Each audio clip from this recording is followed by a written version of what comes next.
الأفضل من لحم الشاة والسويق. وأكل أبو بكر وعمر وعثمان رضي الله تعالى عنهم لحما فلم يتوضأوا. وبالسند المتصل منا إلى إمام الحافظ الحجة أمير المؤمنين في الحديث أبي عبد الله محمد بن إسماعيل بن إبراهيم بن مغيرة بن البردزبة الجعفي البخاري رحمه الله تعالى ومتعنا بعلومه آمين. وبه قال حدثنا عبد الله بن يوسف قال أخبرنا مالك عن زيد بن أسلم. جب بالسند المتصل اتنا لمبا کہہ دیا پھر بھی قال کہنے کی کیا ضرورت ہے؟ قال حدثنا عبد الله بن يوسف قال أخبرنا مالك عن زيد بن أسلم عن عطاء بن يسار عن عبد الله بن عباس رضي الله تعالى عنه وعنهم أن رسول الله صلى الله عليه وسلم أكل كتف شاة ثم صلى ولم يتوضأ. بسم اللہ الرحمن الرحیم الحمد للہ رب العالمین والصلاة والسلام علی رسولہ الکریم وعلی آلہ واصحابہ اجمعین اما بعد.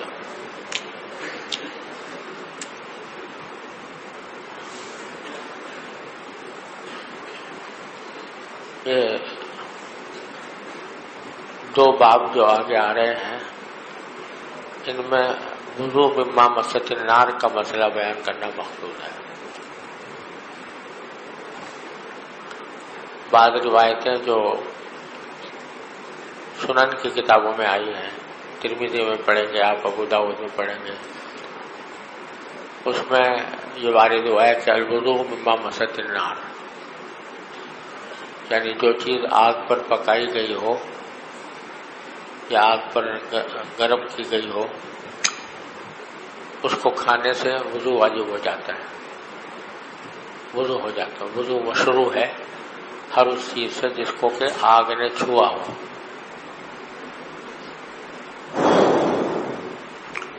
وضو مما مست النار بھی کہتے ہیں اس کو، کہ جس کو آگ نے چھوا ہو ایسی چیز کے کھانے سے وضو مشروع ہے. اس کے اوپر کئی حدیثیں مختلف کتابوں میں آئی ہیں، اور شروع میں صحابہ کرام کے زمانے میں اس بارے میں کچھ اختلاف بھی تھا. بعض حضرات صحابہ کرام وضو مما مست النار کے وجوب کے قائل تھے، اور بعض کہتے تھے کہ نہیں، کوئی وضو ضروری نہیں ہے مما مست النار سے. لیکن بعد میں اب اجماع ہو گیا، اس پر اتفاق ہو گیا تمام امت کا، تمام فقہائے امت کا اس پر اتفاق ہے کہ ماں مست النار کے کھانے سے وضو واجب نہیں ہوتا. اس پر تمام امت کے اور فقہا کا اب اتفاق ہو گیا ہے، اب اس میں کوئی اختلاف نہیں ہے.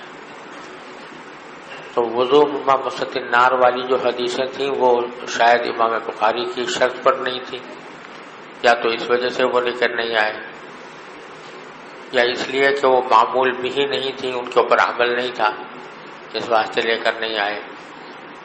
وہ حدیثیں لائے ہیں کہ جن سے پتہ چلتا ہے کہ ماں مست النار کے کھانے کے باوجود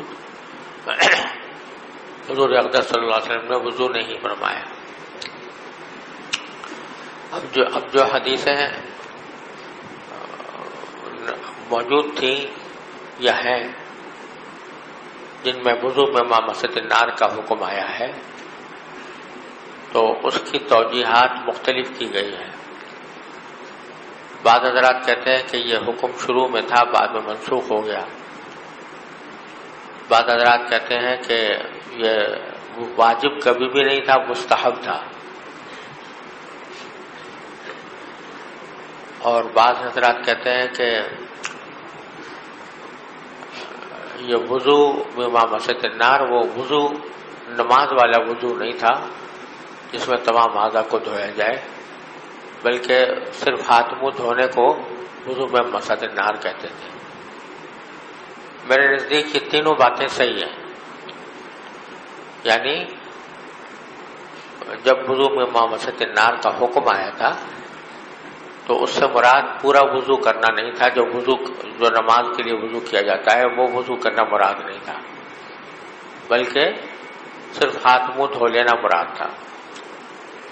اور ترمذی جلد ثانی میں آپ روایت پڑھیں گے شاید ہو سکتا ہے پڑھ بھی لی ہو، کتاب العقیمہ میں آئی ہے کہ نبی کریم صلی اللہ علیہ وسلم کی ایک جگہ دعوت کی گئی، آپ نے وہاں پر آگ پر پکی ہوئی چیزیں کھائیں اور اس کے بعد پھر صرف اپنا ہاتھ دھویا اور منہ دھویا اور فرمایا کہ ھذا الوضوء مما غیرت النار، یہ ہے وہ وضو جو غیرت النار سے کیا جاتا ہے۔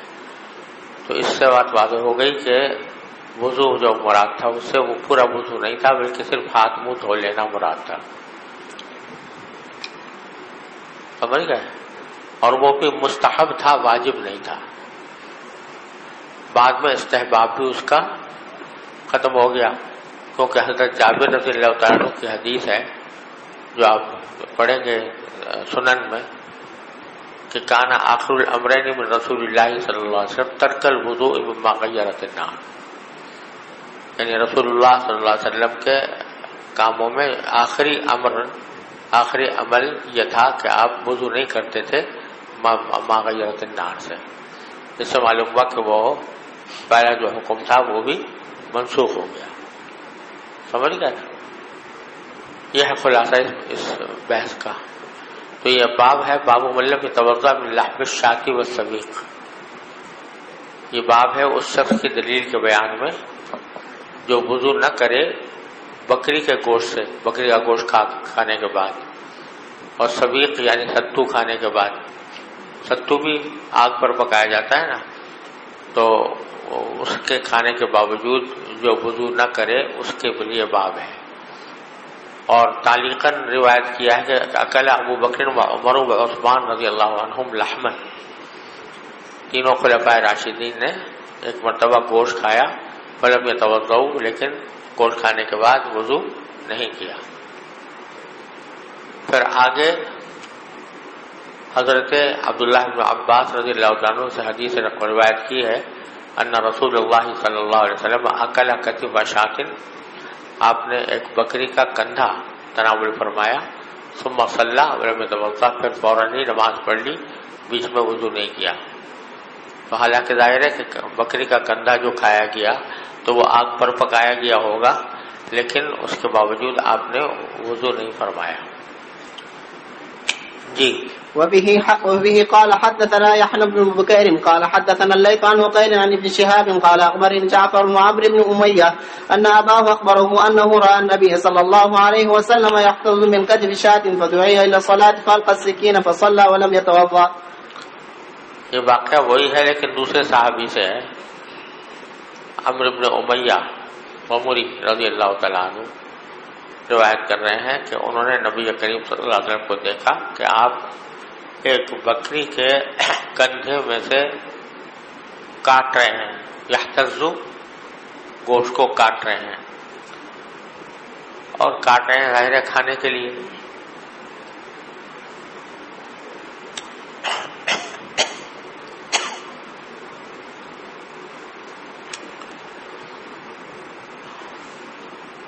فدعی الی الصلاۃ، یعنی آپ کو دیکھا کہ بکری کا کندھا آپ نے کاٹا اور ظاہر تناول بھی فرمایا، پھر آپ کو نماز کے لیے بلایا گیا، فالقى السکین، تو آپ نے وہ چھری پھینک دی، فصلی ولم یتوضأ، نماز پڑھی، وضو نہیں کیا۔ یہ بھی اس بات کی دلیل ہے کہ ما مست النار سے وضو واجب نہیں، اگر واجب ہوتا تو آپ وضو فرماتے۔ جی باب من مضى من السويق ولم يتوضا، وبه قال حدثنا عبد الله بن يوسف قال اخبرنا مالك عن يحيى بن سعيد قال عن بشير بن يسار مولى بني حارثة ان سويد بن النعمان اخبره انه خرج مع رسول الله صلى الله عليه وسلم عام خيبر حتى اذا كانوا بالصحباء وهي ادنى خيبر فصلى العصر ثم دعا بالازواج فلم يؤت الا بسويق فامر به فثني فاكل رسول الله صلى الله عليه وسلم واكلنا ثم قام الى المغرب فمضمض ومضمضنا ثم صلى ولم يتوضا۔ ہم یہ کہہ رہے ہیں کہ سویق جو چھتو ہے اس کو کھانے کے بعد مضمضہ کر لینا یہ ثابت ہے، صرف کلی کر لینا، وضو کرنے کی ضرورت نہیں۔ اس میں سوید بن نعمان رضی اللہ تعالیٰ عنہ واقعہ روایت کر رہے ہیں غزوہ خیبر کا، انہو خرج مع رسول اللہ صلی اللہ علیہ وسلم عام خیبر حتی اذا کانوا بالصحبہ، خیبر کے سال حضور اقدس صلی اللہ علیہ وسلم کے ساتھ وہ سفر میں نکلے تھے، یہاں تک کہ جب صحابہ کے مقام پر پہنچے، وہی ادنا خیبر، اور وہ خیبر کا قریب والا حصہ ہے، یعنی ابھی خیبر میں داخل ہونے سے پہلے ایک جگہ آتی ہے، اس کو صحابہ کہتے ہیں، سد الصحابہ بھی کہتے ہیں، صحابہ بھی کہتے ہیں۔ جب وہاں پر پہنچے فصلی العصر، تو آپ نے عصر کی نماز پڑھی، ثم دعا بالازواج، پھر آپ نے لوگوں سے ان کے توشے منگوائے کہ وہ جس کے بعد کھانا ہو وہ سب جمع کر لیں، سب مل کر کھائیں گے۔ فلم یؤت الا بالسویق، تو آپ کے پاس لایا نہیں گیا مگر ستو، یعنی جو لوگ بھی لے کر آئے وہ ستو ہی لے کر آئے۔ فامر به فسریا، تو آپ نے اس کو حکم دیا تو اس کو گیلا کر لیا گیا۔ سرا یسری تسریتن کا معنی ہے بھگو دینا، بھگو کر کسی چیز کو بھگو دینا، پانی میں بھگو دینا، اس کو تسریہ کہتے ہیں۔ تو آپ نے وہ ستو جو لایا گیا تھا اس کو بھگونے کا حکم دیا۔ فاکل رسول اللہ صلی اللہ علیہ وسلم واکلنا، آپ نے بھی وہ تناول فرمایا، ہم نے بھی کھایا۔ ثم قام الى مغرب، پھر مغرب کی نماز کے لیے آپ کھڑے ہوئے۔ فمضمضنا، تو آپ نے بس صرف کلی کی اور ہم نے بھی کلی کی، کلی پر اکتفا کیا۔ ثم صلی ولم يتوضا۔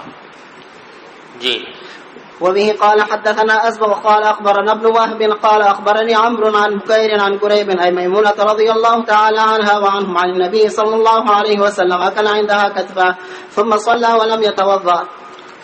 حضرت میمونہ بھی روایت کر رہی ہیں کہ ان کے پاس حضور اقدس صلی اللہ علیہ وسلم نے ایک بکری کا کندھا تناول فرمایا تھا اور پھر فوراً نماز بھی پڑھ لی اور بیچ میں وضو نہیں کیا۔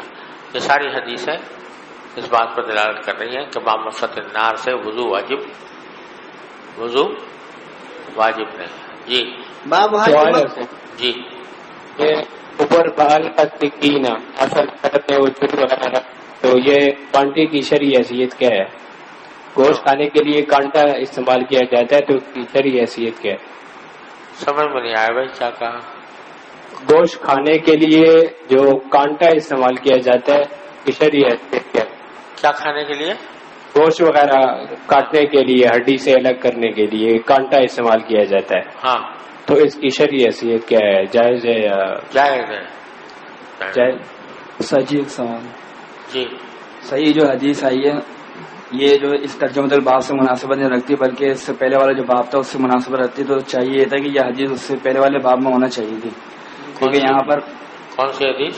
یہ جو ابھی حدیث بیان ہوئی ہے کہ اکل عندها کتفن ثم صلی ولم يتوضا، ہاں، تو یہ جو ہے اس باب سے مناسبت رہتی کیونکہ اس باب کے اندر تو مزمزہ من السویق یعنی ستو کا ذکر ہے، ہاں صحیح، اور جبکہ اس سے پہلے والا جو باب تھا اس کے اندر لحم شہاد کا ذکر تھا، تو اس حدیث کو اتر آنا چاہیے تھا۔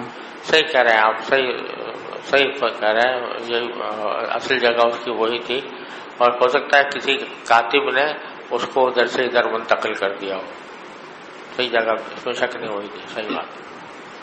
جی باب هل يمضمض من اللبن. وبه قال حدثنا يحيى بن بكير وقتيبة قال حدثنا الليث عن قيل عن ابن شهاب عن عبيد الله بن عبد الله بن عتبة عن ابن عباس رضي الله تعالى عنهما وعنهم أن رسول الله صلى الله عليه وسلم شرب لبنا فمضمض وقال إن له دسما تابعه يونس وصالح بن كيسان عن الزهري۔ حضرت عبداللہ بن عباس رضی اللہ تعالیٰ عنہ فرماتے ہیں کہ رسول اللہ صلی اللہ علیہ وسلم نے دودھ پیا، دودھ پینے کے بعد آپ نے کلی فرمائی اور فرمایا ان لہو دسما، اس میں چکناہٹ ہوتی ہے، دودھ میں چکناہٹ ہوتی ہے، تو چکناہٹ کو پھر منہ سے دور کرنے کے لیے کلی فرمائی، تو معلوم ہوا کہ کلی کرنا بھی درست ہے۔ جی باب الوضوء من النوم ومن لم ير من النعسة والنعستين أو الخفقة وضوءا. وبه قال حدثنا عبد الله بن يوسف قال أخبرنا مالك عن هشام عن أبيه عن عائشة رضي الله تعالى عنها وعنهم أن رسول الله صلى الله عليه وسلم قال إذا نعس أحدكم وهو يصلي فليرقد حتى يذهب عنه النوم فإن أحدكم إذا صلى وهو ناعس لا يدري لعله يستغفر فيسب نفسه۔ اس باب میں نیند کے ناقض وضو ہونے کا مسئلہ بیان کیا ہے۔ مقصود یہ ہے کہ نیند، معمولی نیند جو ہوتی ہے، جیسے کسی کو اونگ آ گئی، جھٹکا آ گیا، تو محض اونگ کے آ جانے سے کوئی وضو نہیں ٹوٹتا. اور اصل اس باب میں یہ ہے کہ وہ نوم یا وہ نیند ناقض وضو ہوتی ہے جو کہ غالب آ جائے انسان کی عقل پر، غالب آ جائے عقل پر، یعنی وہ بے خبر ہو جائے اور استرخاء مفاصل ہو جائے، یعنی اس کے اعضاء مفاصل جو ہیں وہ ڈھیلے پڑ جائیں اور اس میں اندیشہ ہوتا ہے کہ حدث لاحق ہو، اس کو پتہ بھی نہ چلے. تو ایسی نیند جو نیند نوم غالب ہوتی ہے وہ ہوتی ہے ناقض وضو. لیکن معمولی اونگ، بیٹھے بیٹھے اونگ آ گئی کسی کو، تو اس کے اوپر وضو نہیں ہے. یہ بیان کرنا چاہتے ہیں. باب الوضوء من النوم، ایک تو یہ کہ وضو واجب ہوتا ہے سونے سے، لیکن مولم یرا من نعستی والنعستین، اور یہ اس کی بھی دلیل بیان کرنا مقصود ہے اس باب میں کہ جو قائل نہیں ہے ایک نعسہ، ایک اونگ یا دو اونگ آنے سے، اب الخفقہ، خفقہ جو ہے یعنی سر کا نیچے جھک جانا نیند کی وجہ سے، محض اس خفقے سے وضو کا قائل نہیں ہے جو لوگ، ان کی دلیل بھی یہاں پر موجود ہے. سمجھے بھائی؟ تو مطلب یہ کہ نوم ناقض وضو ہے، نوم غالب جس کو کہتے ہیں. نوم غیر غالب یا نعسہ یا خفقہ وہ ناقض وضو نہیں ہے. تو اس میں حدیث نقل کیا حضرت عائشہ صدیقہ رضی اللہ تعالیٰ عنہا کی کہ رسول اللہ صلی اللہ علیہ وسلم نے ارشاد فرمایا کہ اذا نعس احدکم وهو یصلی فلیرقد، اگر کسی شخص کو تم میں سے کو نماز پڑھتے ہوئے کسی کو اونگ آ جائے تو اس کو چاہیے کہ وہ سو جائے، حتی یذهب عنہ النوم، یہاں تک کہ نیند اس کی پوری ہو جائے. کیوں؟ اس لیے کہ اگر کوئی شخص نماز پڑھے گا اس حالت میں جبکہ وہ ناعس ہوگا، یعنی اونگ آ رہی ہوگی اس کو، تو لا یدری لعلہ یستغفر فیسب نفسہ، تو اس کو یہ پتہ نہیں چل سکتا کہ ہو سکتا ہے وہ استغفار کرنا چاہتا ہو لیکن زبان سے الفاظ ایسے جاری ہو جائیں جو خود اپنے آپ کو برا بھلا کہنے کے ہوں. استغفار کے بجائے اپنے آپ کو برا بھلا کہنا شروع کر دے، کیونکہ نیند آ رہی ہے نا. تو نیند آنے کی وجہ سے ہو سکتا ہے کہ نیند اس طرح غالب ہو جائے کہ وہ کہنا کچھ چاہتا ہو نکل جائے کچھ اور منہ سے. اس لیے جب تم میں سے کسی کو نماز پڑھتے ہوئے اونگ آ جائے تو پھر اس کو چاہیے کہ سو جائے اور جب سے نیند پوری ہو جائے پھر اٹھ کر نماز پڑھے دوبارہ. یہاں دو باتیں قابل ذکر ہیں. ایک بات تو یہ کہ یہ حکم اس شخص کے لیے ہے جس کو اتفاقاً اس طرح اونگ آ گئی نماز پڑھتے ہوئے، سمجھے نا. تو اتفاقاً آ گئی تو سو جائے، جب بیدار ہو کر پھر پڑھ لیں جبکہ وقت باقی ہو. لیکن ایک آدمی ہے جس کو عادت ہی ہے سونے کی، جب بھی نماز پڑھتا ہے نیند آ جاتی ہے، تو پھر ایسے شخص کے لیے حکم یہ ہے کہ وہ اپنے آپ پر تکلف سے چاہے اس کو اپنے نماز کو پورا کرے. کیونکہ جس کو اگر اندیشہ یہ ہے کہ میں ابھی اس وقت نماز چھوڑ دوں گا، آرام سے لیٹ جاؤں گا، اب اس کے بعد پھر ایسا بے خبر سوؤں گا کہ نماز کا وقت ہی نکل جائے گا، تو پھر اس کے لیے حکم نہیں ہے.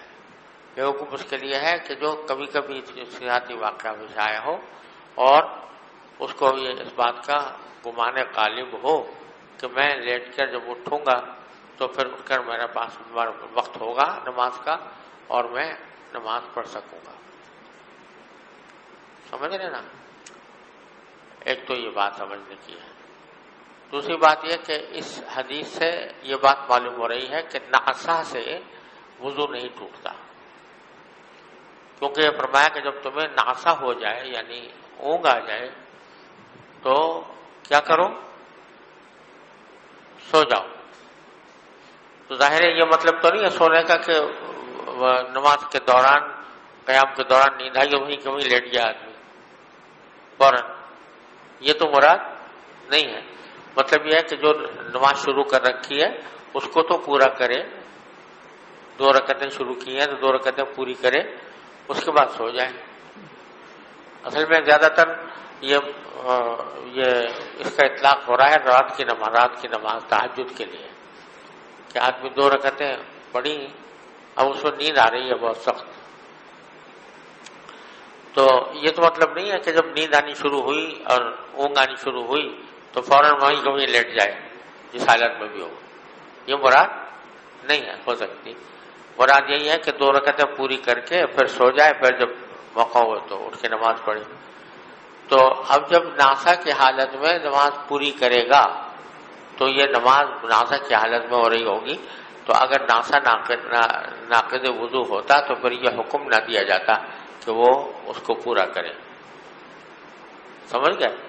اس لیے یہ لے کر آیا. وَإِنَّ أَحَدَكُمْ إِذَا صَلَّىٰ وَهُوَ نَاعِسٌ لَا يَدْرِي لَعَلَّهُ يَسْتَغْفِرُ فَيَسُبُّ نَفْسَهُ. جی. وبه قال حدثنا أبو معمر قال حدثنا عبد الوارث قال حدثنا أيوب عن أبي قلابة عن أنس رضي الله تعالى عنه عن النبي صلى الله عليه وسلم قال إذا نعس في الصلاة فلينم حتى يعلم ما يقرأ. یہ بھی وہی بات ہے حضرت انس کی روایت سے آئی ہے مرفوع حدیث کہ جب کوئی شخص نماز کے اندر اس کو نعاس آ جائے, اونگ آ جائے, تو چاہیے کہ سو جائے یہاں تک کہ اس کو علم ہونے لگے کہ وہ کیا پڑھ رہا ہے. ٹھیک ہے جی.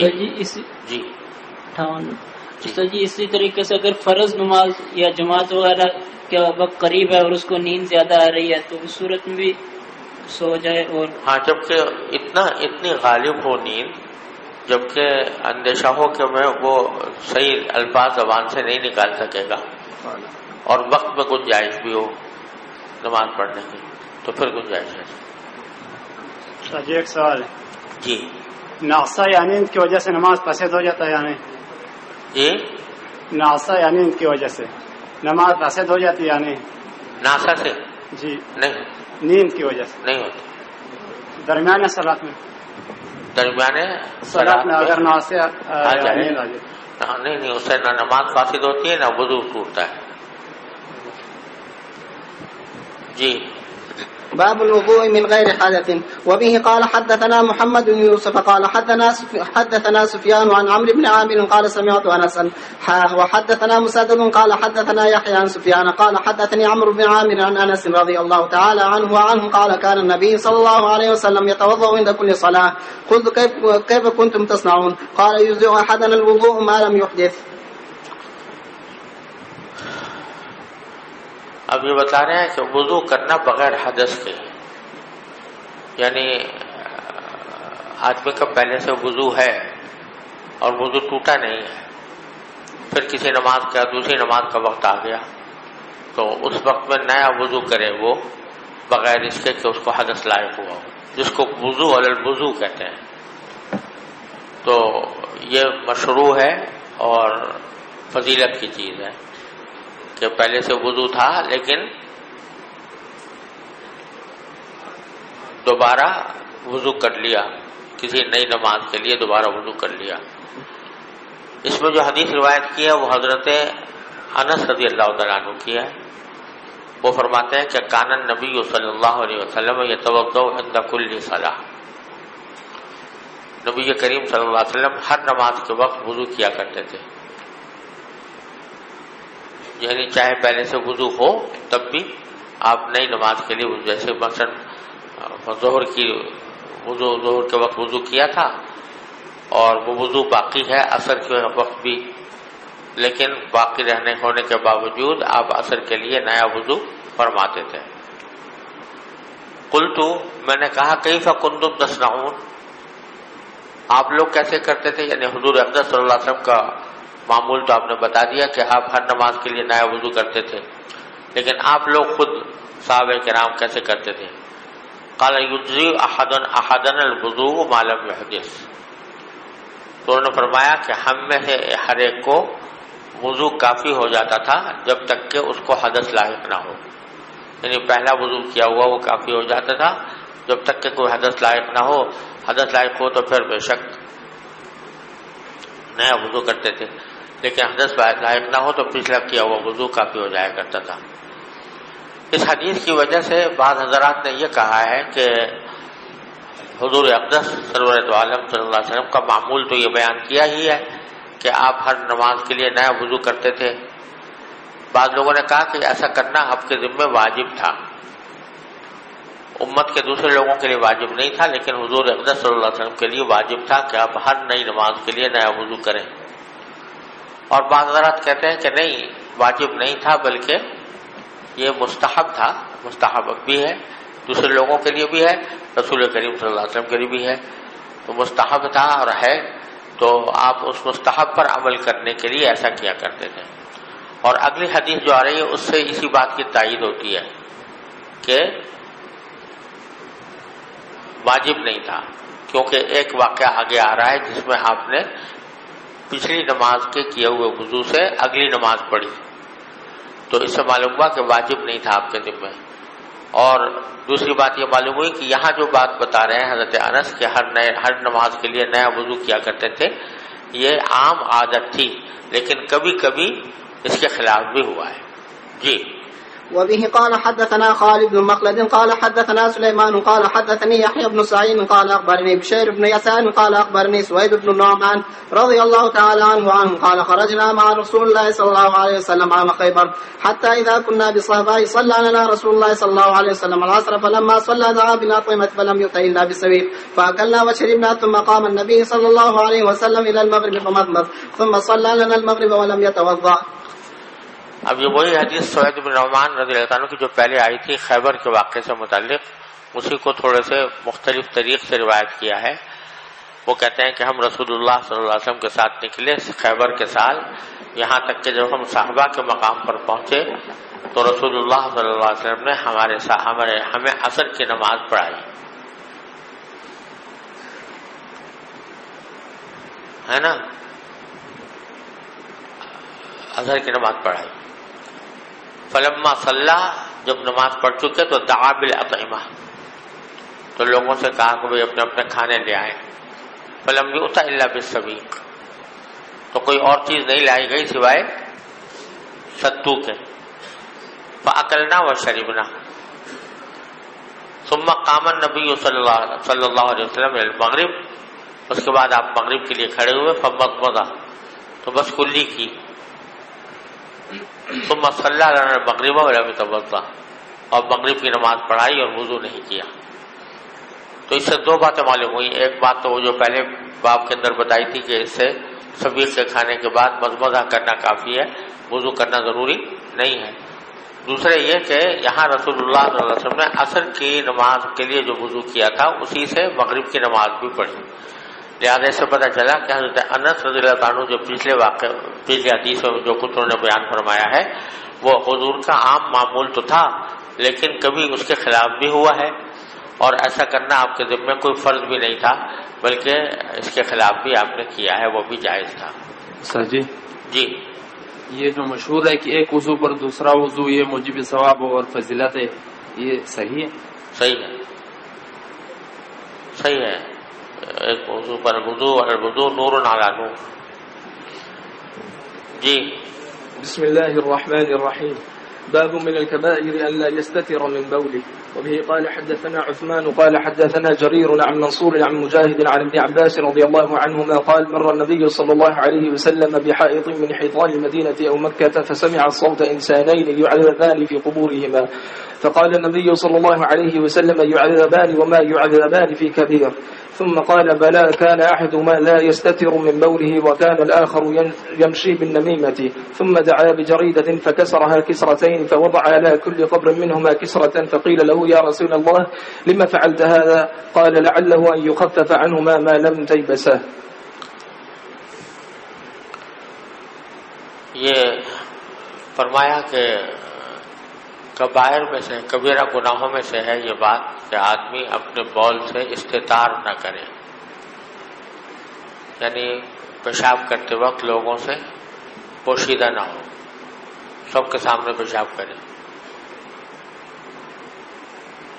اس میں روایت نقل کی ہے حضرت عبداللہ بن عباس رضی اللہ تعالیٰ عنہ کی قال مر النبی صلی اللہ علیہ وسلم بحائط من حیطان المدینہ او مکہ. راوی کو شک ہے. حائط کہتے ہیں، حائط کے معنی دیوار کے بھی ہوتے ہیں اور حائط کے معنی باغ کے بھی ہوتے ہیں. یہاں باغ مراد ہے اور اس کی جمع حیطان آتی ہے. تو مدینہ منورہ یا مکہ کے باغات میں سے کسی ایک باغ کے پاس سے آپ گزرے. فسمع صوت انسانین یعذبان فی قبورہما، تو آپ نے آواز سنی دو انسانوں کی آواز جن کو عذاب دیا جا رہا تھا ان کی قبروں میں. فقال النبی صلی اللہ علیہ وسلم، تو آپ نے فرمایا کہ یعذبان، ان دونوں کو عذاب دیا جا رہا ہے. وما یعذبان فی کبیر،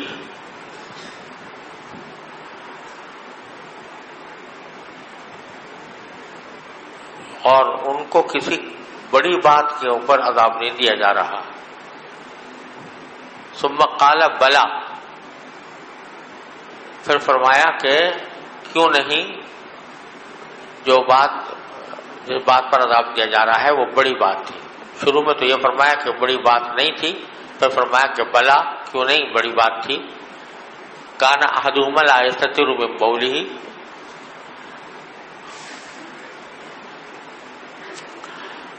تو ان میں سے ایک تو ایسا تھا جو اپنے پیشاب سے استتار نہیں کرتا تھا. سمجھے نا، یعنی چھپتا نہیں تھا. وَكَانَ الْآخَرُ يَمْشِي بِالنَّمِيمَةِ، اور دوسرا جو ہے وہ چغلی کھا کر چلا کرتا تھا، یعنی لوگوں کی چغلیاں کھایا کرتا تھا. مشی بالنمیمہ یہ محاورہ ہوتا ہے. ہم مازم مشائم بنمیم، قرآن کریم میں فرمایا. چغلی کھانے والے کو کہتے ہیں مشا بالنمیمہ، یعنی ایک جگہ سے دوسری جگہ جا کر چغلی کھا رہا ہے. ثم دعا بجریدۃ، پھر آپ نے ایک شاخ منگوائی. فکسرھا کسرتین، ان کو دو ٹکڑے کیا. وضع علی کل قبر منہما کسرۃ، اور دونوں قبروں میں سے ہر ایک کی قبر پر ایک ٹکڑا اس شاخ کا رکھا. فقیل لہ یا رسول اللہ، پوچھا گیا کہ یا رسول اللہ لما فعلت ھذا؟ قال لعلہ ان یخفف عنہما ما لم ییبسا، کہ شاید ان سے عذاب میں تخفیف کر دی جائے جب تک کہ یہ ٹہنیاں خشک نہ ہوں. یہ واقعہ ہے اور یہ بہت سی سبھی کتابوں میں آپ پڑھیں گے. کوئی کتاب ایسی نہیں جس میں یہ واقعہ مذکور نہ ہو. مشکات میں بھی پڑھا ہوگا آپ نے، ہے نا. اس میں دو تین باتیں ہیں جو قابل ذکر ہیں. پہلی بات تو یہ ہے کہ روایتوں میں بعض جگہ ان صاحب کا، ایک صاحب کا جو ذکر آیا ہے لا یستتر من بولی آیا ہے. لا یستتر کے معنی ہے کہ وہ پردہ نہیں کرتا تھا، پیشاب کرتے وقت لوگوں سے پردہ نہیں کرتا تھا. اور ایک روایت میں یہ تنزہ آیا ہے، لا تنزہ لا ینتزہ، کہ پیشاب کی چھینٹوں سے احتراز نہیں کرتا تھا. سمجھے نا. دونوں میں تعارض اس لیے نہیں کہ دونوں باتیں ہو سکتی ہیں، کہ وہ پردہ بھی نہ کرتا ہو اور پیشاب کی چھینٹوں سے اعتراض بھی نہ کرتا ہو. سمجھ گئے؟ تو ایک بات تو یہ کہنے کی ہے. دوسری بات یہ ہے کہ آپ نے فرمایا کہ ان کو جو عذاب دیا جا رہا ہے وہ کسی کبیر کے وجہ سے نہیں. ما یعذبان فی کبیر، یہ کسی کبیرہ کے ارتکاب کی وجہ سے نہیں دیا جا رہا. پھر فرمایا بلا، کیوں نہیں، وہ کبیرہ ہے. ان دونوں کو ملا کر امام بخاری نے نتیجہ نکالا کہ یہ کبائر میں سے ہے. پیشاب سے استتار نہ کرنا، پردہ نہ کرنا، یہ کبیرہ گناہ ہے. کیونکہ پہلے تو آپ نے کہا ما یعذبان فی کبیر، پھر فرمایا بلا، یعنی ہاں ضرور یہ کبیرہ ہے. تو پہلے جو نفی کی کبیرہ ہونے کی، وہ یا تو اس وجہ سے کی کہ ان کی نگاہ میں کبیرہ نہیں تھا، وہ اس کو کبیرہ گناہ نہیں سمجھتے تھے، لیکن حقیقت میں کبیرہ تھا، لہذا بلا فرمایا. سمجھے نا؟ ایک توجہ تو اس کی یہ ہو سکتی ہے، اور دوسری توجہ یہ ہو سکتی ہے کہ کبیر معنی میں کبیرہ گناہ کے نہیں ہے بلکہ مشکل کے معنی میں. ما یعذبان فی کبیر، ان کو عذاب نہیں دیا جا رہا کسی بڑی بات کے عوض، یعنی ایسی بات کے عوض جس سے بچنا کوئی مشکل ہوتا. یعنی آدمی کوئی ایسے کام کا ارتکاب کرے جس سے بچنا مشکل ہو، تب تو بھی کہہ سکتے ہیں کہ بھئی مشکل کام تھا، اس لیے وہ اس نے ارتکاب سے نہیں بچ سکا. سمجھ گئے؟ لیکن ایک آسان کام تھا، آسانی سے بچ سکتا تھا آدمی. تو پہلے جو کبیر ہے اس سے مراد نفی کبیرہ ہونے کی نفی نہیں ہے بلکہ مشکل ہونے کی نفی مراد ہے. ما یعذبان فی کبیر، ان کو عذاب نہیں دیا جا رہا کسی ایسے عمل کی وجہ سے جس سے بچنا مشکل. سمجھے نا؟ پھر فرمایا کہ بلا سے، یعنی چونکہ اس میں ایک ایہام ہو رہا تھا کہ شاید کبیر کی نفی کرنے سے کبیرہ ہونے کی نفی ہو رہی ہے، اس لیے پھر آگے بلا کہہ کر اس ایہام کو دور فرما دیا کہ نہیں یہ کبیرہ ہے. سمجھ گئے بھائی؟ تو اس سے ایک تو معلوم ہوا یہ کہ پیشاب کرتے وقت پردہ نہ کرنا یہ کبیرہ ہے. اور دوسرے یہ بات معلوم ہوئی کہ پیشاب کی چھینٹوں سے احتراز نہ کرنا، اس طرح پیشاب کرنا کہ پیشاب کی چھینٹیں اپنے جسم کے اوپر لگ رہی ہیں یا کپڑوں پر لگ رہی ہیں، ایسا کرنا یہ بھی موجب عذاب قبر ہے. اللہ تعالیٰ حفاظت فرمائے، قبر کے عذاب کا موجب ہوتا ہے. اور دوسری چیز جو فرمائی، دوسرے صاحب کا جو عمل بتایا وہ کیا ہے؟ یمشی بالنمیمہ، کہ یہ چغلیاں کھایا کرتے تھے لوگوں کی. چغلی کھانے کے معنی یہ ہے نمیمہ کے کہ کسی شخص کی کوئی برائی کسی صاحب اقتدار کے پاس اس بدخواہی کے ساتھ دی جائے کہ یہ رسوا ہو اور وہ صاحب اقتدار اس کو سزا دے. سمجھے؟ یہ نمیمہ ہے. جیسے طلبہ آپس میں ساتھی ہوتے ہیں، ایک ساتھی کی شکایت استاد سے کرے، مقصود اس کی اصلاح نہ ہو بلکہ اس کو ذلیل کرنا ہو اور اس کو نقصان پہنچانا ہو، بدخواہی مقصود ہو، تو یہ کیا ہے؟ یہ نمیمہ ہے. اور یہ بھی بڑی سخت گناہ ہے. حماز مشاء بنمیم اور لا يدخل الجنت قطار حدیث میں آیا، تو جنت میں داخل نہیں ہوگا. ہاں اگر کوئی شخص کسی کی اصلاح کی غرض سے، خیر خواہی سے کسی غلطی پر اس کے کسی بڑے کو متنبہ کرے کہ دیکھیے فلاں آپ کا جو ہے وہ اس میں فلاں بات پائی جاتی ہے، آپ ذرا کسی اور اس کو سمجھا دیں، اور پھر جب اس کی اصلاح ہو جائے تو خوش بھی ہو کہ الحمدللہ فائدہ ہوا، یہ نمیمہ نہیں ہے. نمیمہ کب ہوگا؟ جبکہ مقصود بدخواہی ہو کہ اس کو سزا ملے، اس کو تکلیف پہنچے، تب وہ نمیمہ بنے گا. سمجھ گئے؟ اور امام غزالی رحمۃ اللہ علیہ نے احیاء العلوم میں یہ فرمایا کہ کسی شخص کا کوئی ایسا راز جس کو وہ خفیہ رکھنا چاہتا ہے، آپ اگر وہ راز دوسرے کے پاس افشا کریں گے تو وہ بھی نمیمہ میں داخل ہے.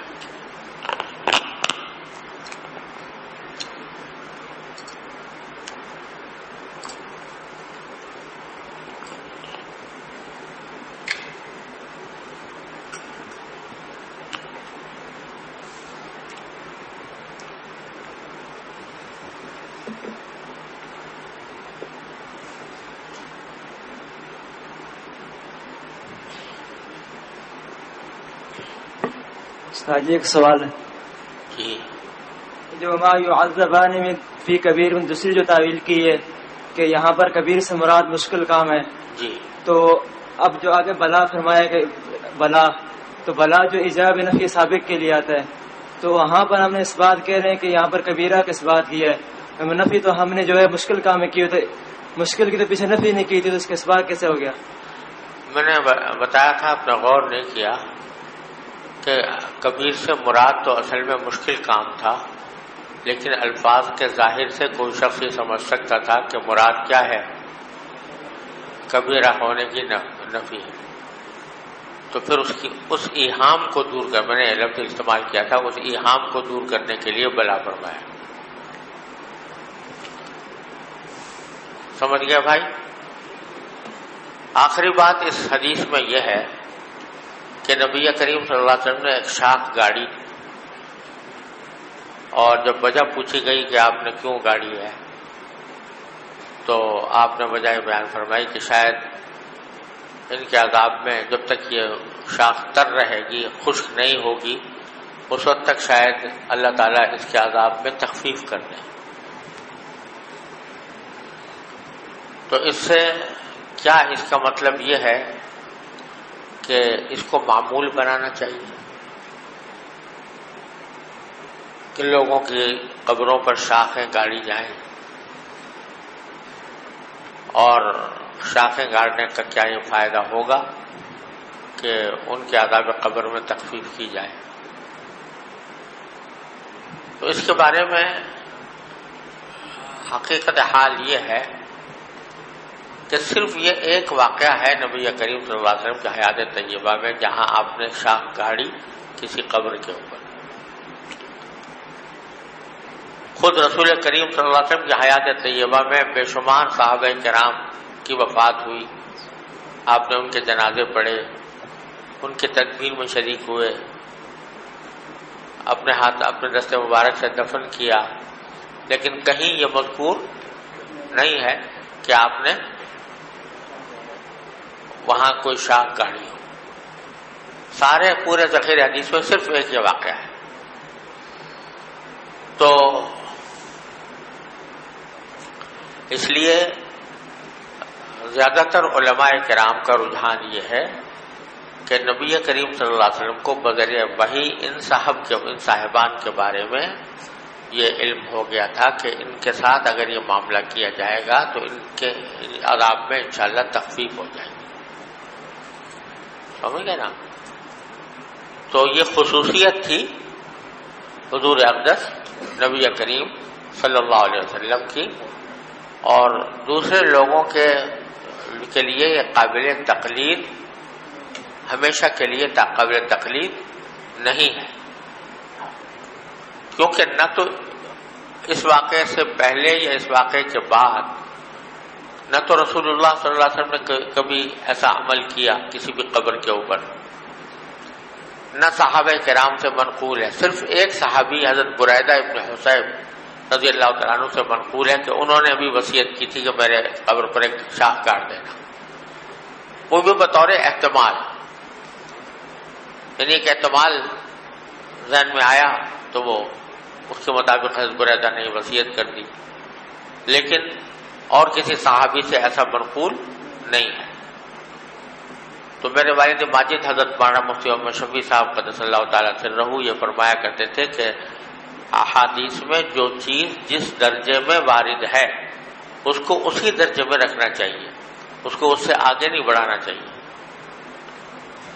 تو اب یہاں ایک موقع پر آپ نے شاخ گاڑی ساری زندگی میں ایک مرتبہ، اگر کوئی شخص بطور احتمال کہ شاید یہ بہتر، شاید اس سے کچھ فائدہ ہو، کبھی زندگی میں ایک آدھ مرتبہ وہ بھی گاڑ دے تو اس کو منع نہیں کیا جائے گا، جیسے کہ حضرت بریدہ ابن حصیب رضی اللہ تعالیٰ عنہ نے وصیت فرمائی، سمجھے؟ لیکن اس کو عام معمول بنا لینا، سنت جاریہ قرار دے لینا کہ ضرور شاخ گاڑی جائے، یہ جو ہے یہ درست نہیں ہے، کیونکہ آپ نے اس کے علاوہ اور کبھی اس کا ایسا عمل نہیں کیا۔ اور یہیں سے بعض لوگ جو ہے پھولوں کی چادر چڑھانے کے اوپر استدلال کرتے ہیں کہ جس طرح وہ شاخ گاڑی گئی تو اگر پھولوں کی چادر چڑھا دیں گے تو وہ بھی جب تک تر رہیں گے پھول تو اس کے اوپر عذاب نہیں ہوگا. ایسی کوئی بات حدیث میں کہیں مروی نہیں ہے. پھولوں کی چادر جیسے چلے. سمجھ گیا بھائی؟ سر جی جی سر جی، کسی کا یہ عقیدہ نہ ہو کہ اس چادروں سے عذاب کی کمی ہوگی، لیکن ویسے ہی پھول کسی قبر پہ ڈالیں، یا اسی طرح کوئی ایسی جگہ ہو جہاں اس کو اندیشہ ہو کہ قبر خراب ہو جائے گی، اس قبر کو پختہ کیا جائے، تو اس میں کوئی مذائقہ ہے؟ قبر کو پختہ کرنے کی تو اجازت نہیں ہے بھائی، لیکن قبر کے ارد گرد جو چار دیواری بنا سکتے ہیں، اور ویسے کہ ایک اتفاقاً کبھی پھول ڈال دیے بغیر کسی، اس کو سنت بھی نہیں سمجھا، اس کو یہ ذریعہ تخفیف بھی نہیں سمجھا، تو یہ ویسے ہی کبھی کسی وقت پھول ڈال دیے اتفاقاً، تو یہ بھی فی نفسی ہی تو کوئی ناجائز بات ظاہر نہیں نظر آتی، لیکن چونکہ یہ معمول بن گیا ہے اہل بدعت کا اور وہ اس کو ایک باقاعدہ عبادت قرار دیتے ہیں، اس واسطے ایسا کام کرنا جس سے ان کے عمل کی تائید ہوتی ہو یہ بھی نہیں کرنا چاہیے. سر جی یہ قبروں پہ دال وغیرہ یہ چاول گرنا سر جی یہ کیسا ہے؟ جی قبروں کے اوپر سر جی دال وغیرہ گرنا، یہ چاول گرنا، یہ کیسے ہے سر جی؟ کیا کرنا؟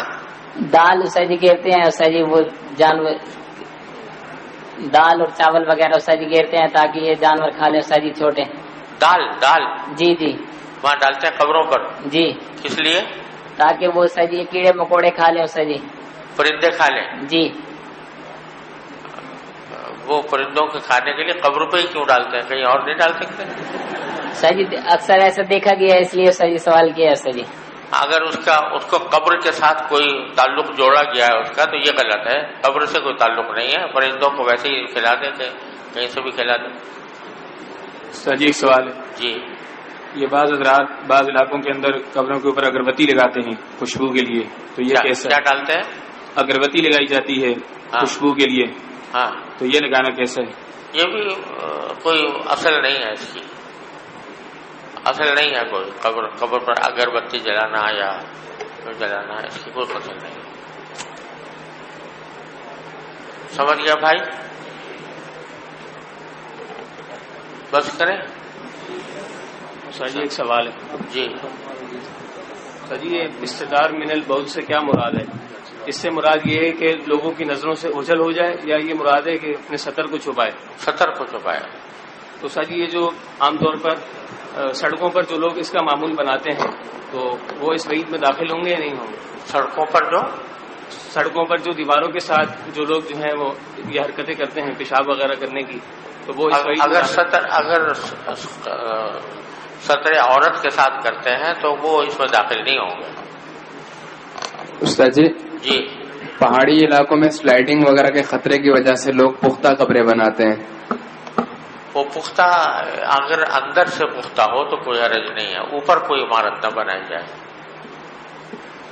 سمجھ گئے؟ استاد جی صحیح. بعض قبروں پہ تختیاں لگائی جاتی ہیں نام کی، ہاں تو یہ تختیاں لگانا کیسا ہے؟ جائز ہے تختی لگانا. ان کے اوپر آیات وغیرہ بسم اللہ وغیرہ؟ آیات لکھنا اچھا نہیں ہے، کیونکہ آیات لکھنے میں اندیشہ ہے اس کی بے حرمتی کا، کہ کبھی وہ گرے تو آیات کی بے حرمتی ہونے کا اندیشہ ہے. صحیح. بعض لوگوں کا نام بھی عبداللہ وغیرہ یا اس طرح کا ہوتا ہے، تو ان کا نام لکھنا پھر ٹھیک ہے؟ ہاں بہرحال ٹھیک ہے، اور حتی الامکان احتیاط کی جائے کہ وہ جو ہے بے حرمتی نہ ہو اس نام میں.